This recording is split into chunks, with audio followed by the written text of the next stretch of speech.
I recently debated Kevin, the non-traditional ex-Catholic, on the topic of gospel anonymity. He defended the thesis that the Gospels were anonymous, while I defended the traditional ascriptions of authorship to Matthew, Mark, Luke, and John. Shortly thereafter, I uploaded an extended version of the case I defended in that debate to this channel, entitled, Who Wrote the Gospels? The Case for Matthew, Mark, Luke, and John. Since then, Kevin has uploaded his opening statement to his own channel, presenting his arguments for the conclusion that the Gospels were originally anonymous. Since my own video primarily presented a positive case for the traditional authorship of the Gospels, and did not critique the positive arguments for the anonymity of the Gospels, I thought I would use Kevin's video as an opportunity to follow up my video on Gospel authorship with a critique of the case for the anonymity of the Gospels. Kevin's primary argument for the idea that the Gospels were originally anonymous comes from the supposed anonymity of the Gospels in the earliest Christian tradition. The anonymity hypothesis states that the Gospels were written in the second half of the 1st century, and then the traditional names weren't ascribed to them, Matthew, Mark, Luke, and John, until around 100 years later in the second half of the 2nd century. The general idea is that Matthew was written in like the 70s. Mark was written in the 70s, Matthew and Luke in the 80s, John in the 90s, and then by 150 AD, still nobody was calling them by those names, but around like 170 AD, that's when people started using those names, and then definitely by like 180 AD, that's when people were definitely using those names. Why those dates? Well, Irenaeus published Against Heresies in around 185, and Irenaeus is clearly using the Gospels by name. However, Justin Martyr was writing in 155, and he wasn't using the Gospels by name. Data that falls outside of that 170 range will not affect the case for anonymity at all. Dave and I already agree that the Gospels had the traditional names ascribed to them by the end of the 2nd century. Where we disagree is if the names had stuck before then, in the 100-ish years between writing and then 170. I will be presenting evidence of anonymity within the late 1st and early 2nd century for my opening statement, and then in my rebuttal, I will be rebutting some of the popular arguments that people use to support traditional authorship. This is how I see the evidence of anonymity. In my opening statement, we'll go over the evidence for anonymity, and then in my rebuttal, we are going to be looking at the evidence for traditional authorship and then attempting to rebut it. I'm going to focus most of my opening statement on the church father attributions, and I'm going to spend no time at all on internal anonymity because Dave and I already agreed before the start of the debate that the Gospels are indeed internally anonymous. Our first example of an early Christian writing that treats the Gospels as being anonymous is the Didache. The Didache is considered to be part of a second-generation Christian group of writings known collectively as the Apostolic Fathers. The Didache itself is anonymous, but that's kind of besides the point. This treatise shares phrases and content found particularly in the Gospel of Matthew. In chapter 8, the Didache quotes the Lord's Prayer as written in Matthew chapter 6, verses 9 to 13, and indeed attributes that quote to a written source, but not to the Gospel of Matthew. Instead, the Didache refers to its source as his gospel, his referring to the Lord, so the Lord's gospel, without providing attribution to the disciple Matthew. Elsewhere, the Didache refers to its written sources as the gospel of the Lord and the ordinances of the gospel. Again, anonymous attributions. Again, no mention whatsoever of the 4 traditional authors. This supports the idea that soon after the Gospels were written, they were in circulation anonymously. Let's go to the next example. 1 Clement is also one of the most ancient non-biblical Christian texts that we have. 1 Clement may also be older than the Gospel of John. It may be. While the author of 1 Clement is debated, and while the letter is internally anonymous, this letter still provides us with a late 1st century quote of the Gospels that does not support the traditional author. 1 Clement 13:2 clearly quotes from either Luke 6 or Matthew 7, do not judge lest ye be judged, but again, referring to it only as the words of the Lord Jesus. 2 Clement does the same thing. 2 Clement was probably not written by the same guy who wrote 1 Clement, but it's still a very early work, tail end of the 1st century, beginning of the 2nd century, and it likewise quotes from Matthew, Mark, and Luke without citing the authors' names as well. Ignatius of Antioch quotes from the Synoptics at some point in the first half of the 2nd century in his letter to the Romans. Again, anonymously. He never says that he is quoting from Mark 8 or Matthew 16 or Luke 9. That this quote in question, "For what shall it profit a man if he gain the whole world but lose his soul," is part of the triple tradition, so it's in all three of them. But Ignatius does not mention Matthew, Mark, or Luke. Again, Ignatius is writing in like 100 to 140, so definitely the first half of the 2nd century. Then there's Polycarp, who does the exact same thing as Clement and Ignatius and the Didache, referring to something that we would recognize as coming from the Synoptics, but Polycarp never mentions an author's name, only referring to it as the words which the Lord spoke. We'll do one more, and I kind of think of this last person as like the tail end of the anonymity era, and that would be Justin Martyr. Justin Martyr makes repeated and unmistakable references to the content found in the Gospels, but does not once reference any of the 4 evangelists that we attribute with the authors today. Never. Instead, he refers to these writings as a single volume that he just generically dubs the Memoirs of the Apostles, treating the Apostles, the Memoirs of the Apostles, as some kind of unitary source. In all of Justin's voluminous writings, he never delineates or otherwise distinguishes the Memoirs by name. But Justin does typically treat his other sources quite differently. While Justin always refers to the memoirs anonymously, it is telling that Justin does reference his other sources by name when he's discussing or citing them. For example, from the Old Testament, Justin will cite from Zechariah, Malachi, and the Psalms. He'll also reference non-canonical Christian writings, such as Esdras and the pseudo-letter of Jeremiah. And he references pagans too, like Plato and Pythagoras by name, but never the Matthew, Mark, Luke, and John that we know of today, even though he cites from them. At one point, Justin recalls the story that we find at the beginning of Mark, where Jesus is baptizing John the Baptist and others in the River Jordan, and he only refers to it as the Memoir of the Apostles, not citing any of the Gospels that we would know by name. And what's funny is that in Justin Martyr's recollection, the River Jordan catches on fire while Jesus is baptizing people. That should paint a picture for you that the Gospels looked really different for Justin Martyr than they did for us. Likely, before like 170, the Gospels were kind of floating around in these free-form collections of writings.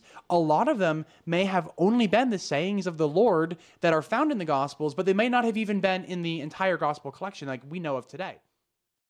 Kevin adduces various examples in the Didache, Clement, and Polycarp where the Gospels are quoted, but the traditional authors are not named, as evidence that the Gospels were originally anonymous.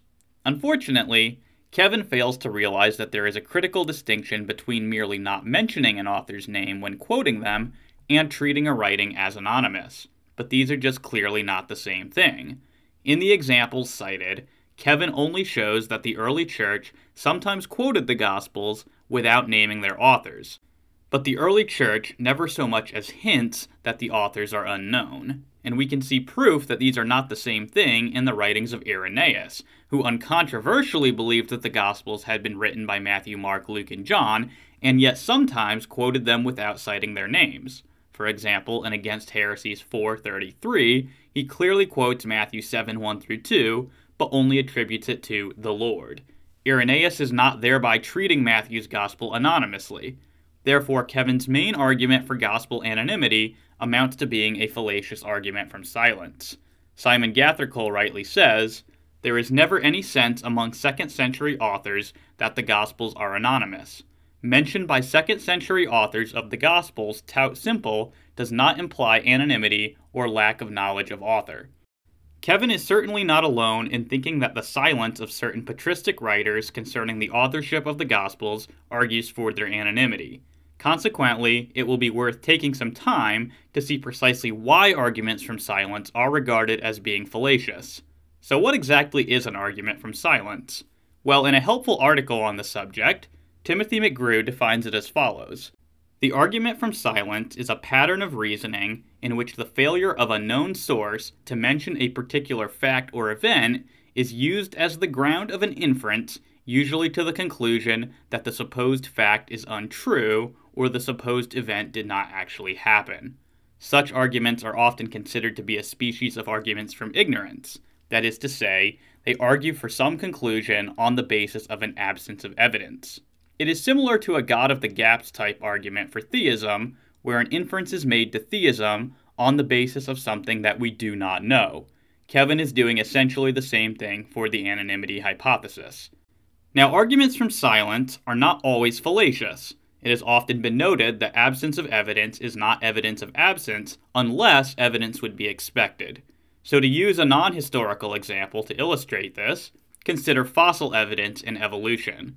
If there was an absence of fossil evidence for evolutionary development, this would be evidence against evolutionary development.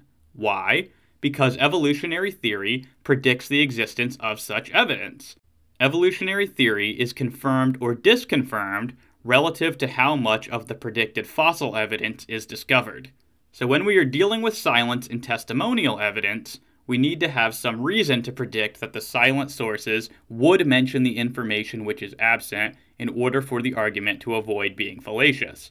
That is to say, Kevin needs to supply us with information from these early Christian sources which generates the expectation that they would name the authors of the Gospels. And because of the numerous and highly specific contingent factors involved in the writing and preservation of testimony, as well as the difficulties of ascertaining any given individual's psychology, it's just very difficult to generate these sorts of predictions and expectations when it comes to ancient history. As Timothy McGrew points out, this lack of symmetry between reasons for mentioning an event and reasons for omitting it brings us close to the heart of the difficulty with arguments from silence. For there are indefinitely many reasons that an honest and well-informed writer might omit to mention some fact that, from our perspective, would have been most natural for him to include, and unless we are justified in ruling out all, we are not in a position to rest significant weight on the omission.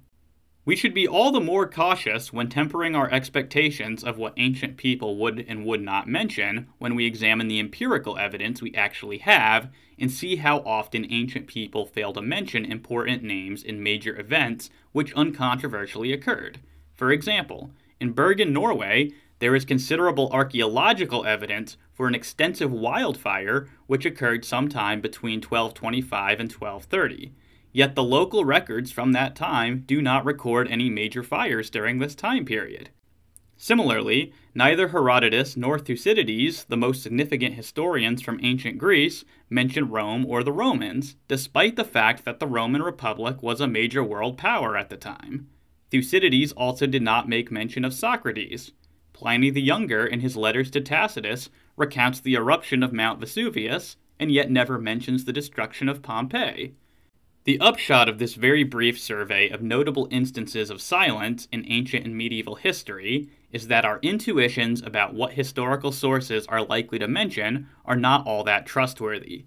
Any weight which is carried by an argument from historical silence is going to be counterbalanced by these sorts of examples. As McGrew concludes, the examples of the silence regarding Rome and the Romans in Greek sources, the effect of the eruption of Vesuvius, and the Bergen fire should temper our enthusiasm for the argument from silence, even in the most favorable cases. Where significant historical issues hang in the balance, even fairly extensive silence in the existing ancient documents may, by itself, be insufficient to persuade cautious scholars. And if, in addition, the argument asks us to sweep out of view some positive evidence of comparable antiquity, we may expect reasonable scholarly judgments to reflect, to a very considerable extent, the relevance of other considerations and prior commitments. At the very least, anyone who proposes to advance an argument against such a direct assertion on the sole basis of silence cannot reasonably expect it to pass unchallenged. So returning to the issue of the patristics, I think that Kevin has overlooked some pertinent facts within these quotations from the Didache, Clement, and Polycarp, which actually challenge his thesis. For while these sources do not name the authors of the Gospels, they still cite them with authority. An interesting question may therefore be raised as to why these early Christians regarded these Gospels as so authoritative. At least one obvious explanation is that these Gospels were regarded as authoritative because it was widely known that they originated with the apostles and their followers. For example, if I say, all that glitters is not gold without citing the source, I am not thereby treating William Shakespeare's writings anonymously. Rather, I am assuming that my audience is familiar with this famous quotation and where it came from. Similar considerations apply to the Apostolic Fathers. They didn't name their sources in these instances because they took it for granted that their audiences already knew where it came from and why it was so authoritative. On the anonymity hypothesis, it's not at all clear why the Apostolic Fathers should have felt licensed to quote these Gospels with such authority in the first place. As Lydia McGrew points out, it is true that none of these authors, Clement of Rome, Polycarp, or Justin Martyr, names the authors of the writings from which they are quoting. But it remains a datum requiring explanation that clearly our own four Gospels were known at an extremely early period and were regarded as authoritative sources of the words of Jesus. An actual hypothesis, with some explanatory force, is that they treated and quoted these texts in this way because they already had reason to believe that they came from the apostles or companions of the apostles. In other words, they didn't just inexplicably glom onto a randomly selected set of four documents and decide arbitrarily to treat them as holy books, but rather treated them in this way because they already had reason to believe that they came from authoritative and knowledgeable sources. Hence, even the quotation of the Gospels without a specific explicit attribution to Matthew, Mark, Luke, or John is external evidence and attestation relevant to the question of their authorship, and it is evidence which tells in favor of their authorship by the followers of Jesus and their companions. Furthermore, Kevin does not discuss Papias, who was a contemporary of Clement and Polycarp, and who clearly does name the authors of Matthew and Mark, possibly as early as the 90s AD. And as I noted in my extended video, there is a good case to be made for Papias naming Luke and John as the authors of their Gospels as well. Moreover, in this passage, Papias claims to be passing on earlier tradition even than himself, which he received from the elder John. This pushes the names for Matthew and Mark, at least, well into the 1st century. Lastly, if Polycarp was Irenaeus' source, as I argued in my own video, then Polycarp certainly knew who wrote the Gospels. Things get more interesting when we come to Justin Martyr. As previously observed, arguments from silence are not always fallacious. Specifically, they are not fallacious when the silence would be unexpected given what we know about a source. Kevin's argument from Justin Martyr is not as flawed because he pairs it with an inductive argument based upon Justin's other writings, according to which Justin always cites his sources by name. This is a much better example to support the anonymity thesis than Kevin's other examples, because Justin's tendency to name his sources does generate this prediction that he would name the gospel authors if he knew them. Unfortunately for Kevin, however, I think that Justin does betray knowledge of the authorship of the Gospels. He says that the Gospels were written by the apostles and their followers. This means that at least 2 Gospels were written by apostles, presumably Matthew and John, and at least 2 by their followers, presumably Mark and Luke. If the identities of the authors were unknown to Justin, it is very difficult to explain how he knew that at least 2 had been written by apostles and at least 2 by followers of apostles. Moreover, the fact that this perfectly matches with the fourfold gospel tradition in Irenaeus and later must be chalked up to being a happy coincidence. But things get even worse for Kevin. In Dialogue with Trypho, chapter 106, Justin names the source of one of the memoirs. He refers to the Memoirs of Peter and says that it records Jesus changing the names of the sons of Zebedee to Boanerges, or sons of thunder. So the source of at least one of these memoirs was indeed associated with the name Peter. Interesting also is the fact that this term Boanerges, or sons of thunder, only occurs in the Gospel of Mark, which just so happens to be associated with the memories of Peter by every single church father who spoke on the origin of the Gospel of Mark. Is this another happy coincidence? I think not. As C.E. Hill concludes, Justin, by referring to Peter's memoirs, subtly lets his Christian reader know he is using Mark as one of the memoirs of the apostles. Justin shows us that he does know something about the sources of the Gospels. I'm going to agree with Kevin that it is really odd that Justin does not name these sources in light of his tendency to do that elsewhere, but I think his naming of Peter, as well as his mentioning of the apostles and their followers as the sources of these memoirs, provides too much counter-evidence to conclude that Justin thought that the Gospels were anonymous. I think that the synoptic problem is a real problem for the traditional authorship view. Perhaps the synoptic problem is better referred to as the synoptic puzzle. I'm fine with using either one, but regardless. The traditional authorship view holds that Mark was writing Peter's testimony, Luke was recording what he had heard of the events from Paul, who had heard from the 12, and Matthew was literally an eyewitness. If this is the case, I would not expect a high degree of literary interdependence between the three, yet that is exactly what we see. Only 3% of Mark is uniquely Markan, 20% of Matthew is uniquely Matthean, and 35% of Luke is uniquely Lucan. Maybe Luke gets a pass for having heard everything third hand, right, through Paul, through the 12, but it's super strange that Mark is essentially writing down whatever Peter tells him to. I'm a Markan priority guy, so I do think that Matthew's copying from Mark, but it doesn't matter what your view of priority is. The fact that they're copying from each other at all is super weird given the traditional authorship view. I don't think that makes a whole lot of sense in light of the traditional authorship view. I think it makes a lot more sense in the anonymity view. The synoptic problem, or more accurately, the presence of literary dependence among the synoptics, poses no problems for the hypothesis of traditional authorship. If, as I have argued at length in my series on the synoptic problem, Matthew wrote his gospel first, we would fully expect Luke to utilize it, given Luke's explicit claim that he got his information from eyewitnesses in his prologue. Indeed, I would be surprised if Luke did not use the Gospel of Matthew as a source. I believe that Peter very likely used both Matthew and Luke in his own preaching. Thus, Mark composed his gospel by stitching together those portions of Matthew and Luke which Peter had utilized. This fits nicely with the internal evidence of conflation present within Mark. It is also completely in accord with what all of the church fathers, except for Origen, tell us about the order and authorship of the Gospels. If Matthew really was written by Matthew and was written first, we would expect Luke and Mark to consult his gospel for information. This is not a challenge for the thesis of traditional authorship at all. The original language is a small problem as well. Maybe not a huge problem, but it's a small problem for the traditional view. Galilean fishermen would not have been literate. And Acts does specifically call Peter and John illiterate. So if John was illiterate, that makes the authorship of John kind of funny. But Peter didn't write the Gospel of Mark, right? Mark wrote Mark, and maybe that kind of makes sense, right? Peter was illiterate, so he had Mark write down his Gospel.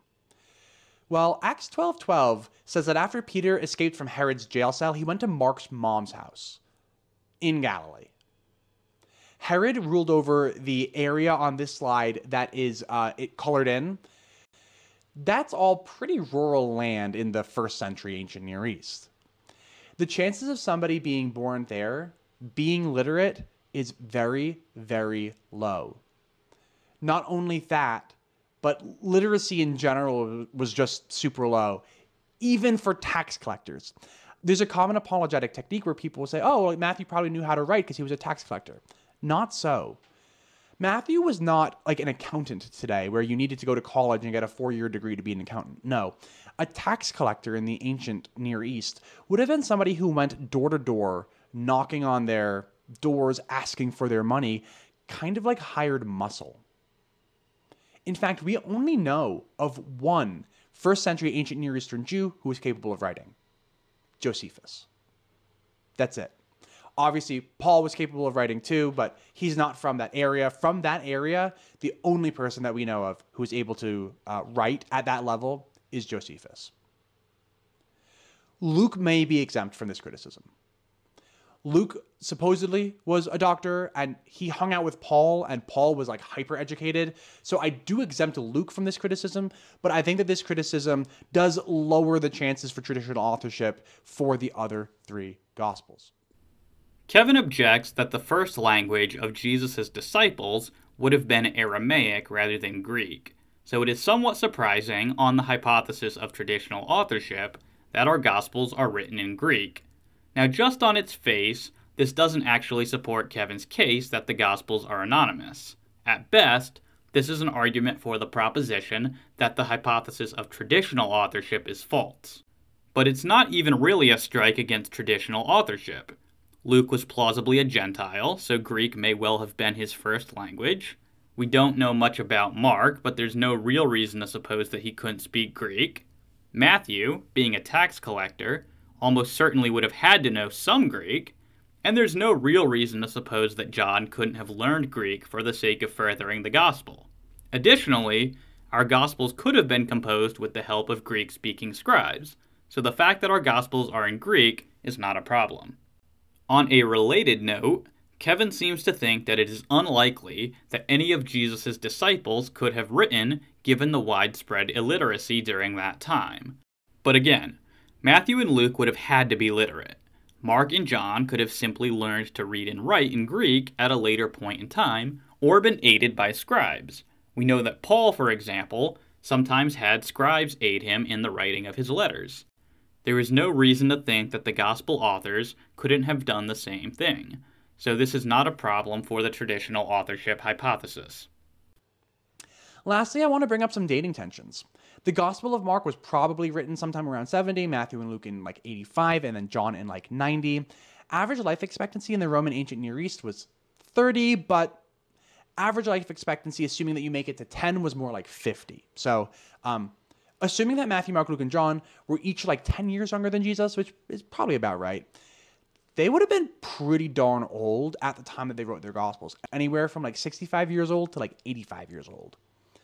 Living to 65 to 85 when the average life expectancy is 50 is not impossible, but it does seem like another chip on the scale in favor of anonymity.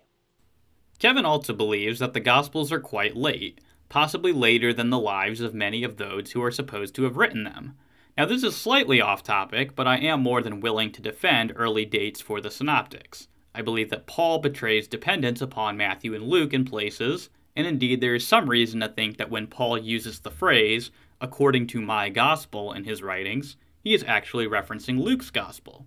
This would place Matthew and Luke well into the 40s AD. Mark seems to have been a second-generation believer of sorts, so the standard date for his gospel of around 70 AD isn't really problematic, though I think it actually dates to the early 60s AD. As I explained in my video on the topic of gospel authorship, I think that our canonical Gospel of John is probably a later copy published after the death of the Apostle John with some editorial clarifications. If this is right, then there is no difficulty with John having authored the Gospel, even if our canonical Gospel of John is a later copy of the original Gospel which John wrote. For those interested in going deeper on the topic of the dates of the Gospels and evidence for the early dates, see John A.T. Robinson's classic treatment, Redating the New Testament, John Wenham's more controversial, Redating Matthew, Mark, and Luke, Orchard and Riley's criminally underrated The Order of the Synoptics, and more recently, Jonathan Bernier's Rethinking the Dates of the New Testament, The Evidence for Early Composition. So to sum all of that up, I think that Kevin's primary argument is an argument from silence. His star witness, Justin Martyr, actually does betray his knowledge of who wrote the Gospels. The other issues he raises are not really relevant to the issue of anonymity, but rather challenge whether the traditional attributions of authorship are genuine, and even then, I don't think that they pose a serious challenge to the traditional authorship of the Gospels.